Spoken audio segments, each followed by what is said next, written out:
1. Good evening, I'm Josh Baptist. I'm a real estate investor, and I'm also a part of a small team of investors and real estate agents that specialize in education in real estate, as well as educating veterans in active duty on their veteran affairs benefits to include the VA home loan. So, what got me into real estate?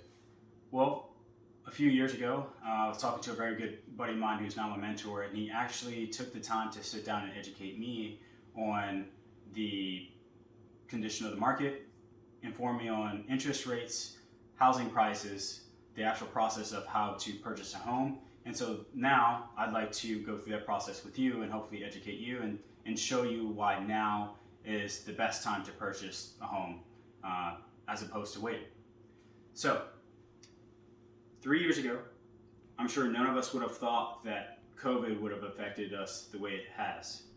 But it did, unfortunately. So, what does that mean for the future?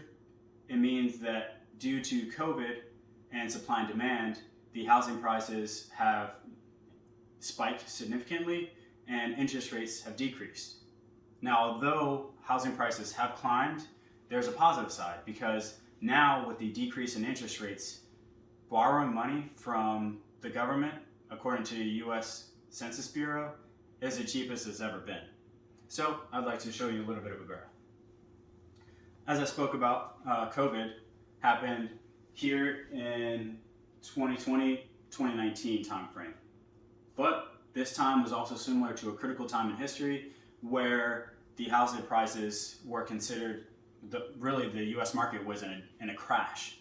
And that was a 19% decrease in all of the markets, stock, real estate, you name it. Now, why am I comparing COVID to the crash of 2008? Because as we see, it was comparable in the sense that there was a small decrease, but if we zoom out to the greater picture, over the past 50 years, there has been a steady increase in housing prices. What does that mean for homeowners? It means that if you were to stay in your house in 2008, where there was a small 19% decrease in housing value, if you were to stay in that house for 5 years, we recuperated all of that housing value. Now, if you were to stay in the house for the next 13 years to present day, you would have seen 195% on average increase in your property value. It's significant, I know, and it sounds almost astronomical, and it is. But that just goes to show you the principle of looking into a microscope of a single moment in time as opposed to the longevity and history of the housing market, which is significant.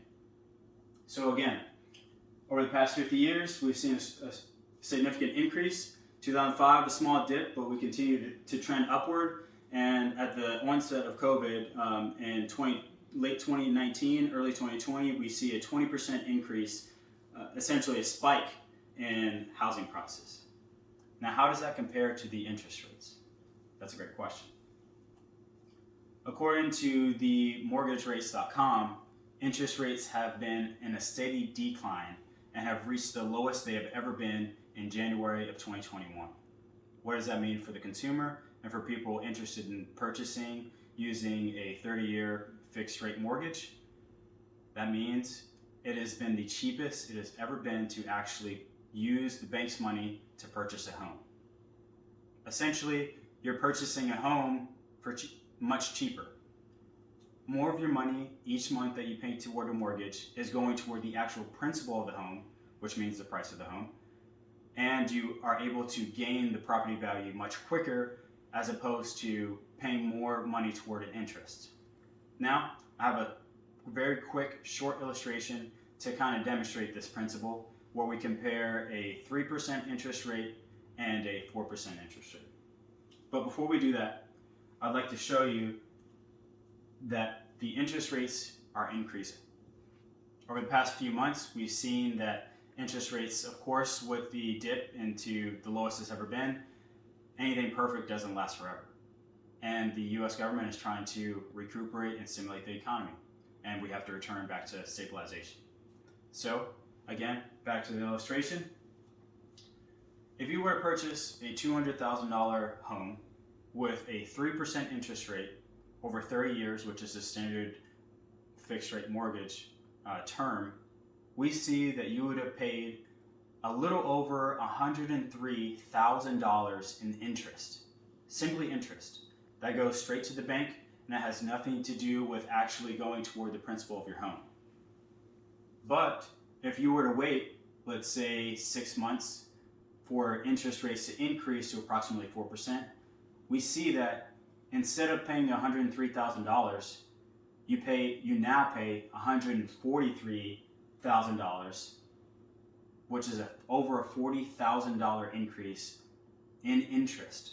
Again, going straight to the bank, and that is not any money that you can capitalize on. So, with the increase in housing prices, the drastic dip in interest rates, and now we're starting to see the recovery of the interest rates. That means we're getting into an X in the graph, indicating that we're at a critical time where we can capitalize on making the purchase of your dreams quickly and capitalizing on the recovery of the market. But if you wait, it means that housing prices will continue to increase as well as interest rates. So, how do we actually go and purchase a home? That's a great question. I urge you to reach out to a real estate investor in your area and talk to them.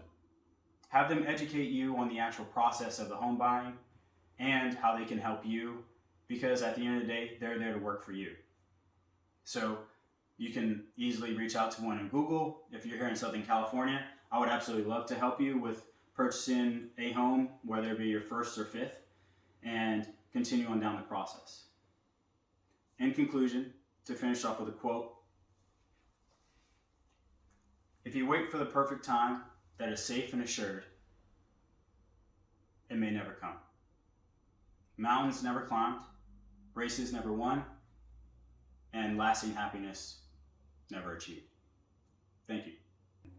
Hi, I'm Stephanie, and I just listened to Josh's presentation. Unfortunately, we're a two-person household, so we didn't have number 3.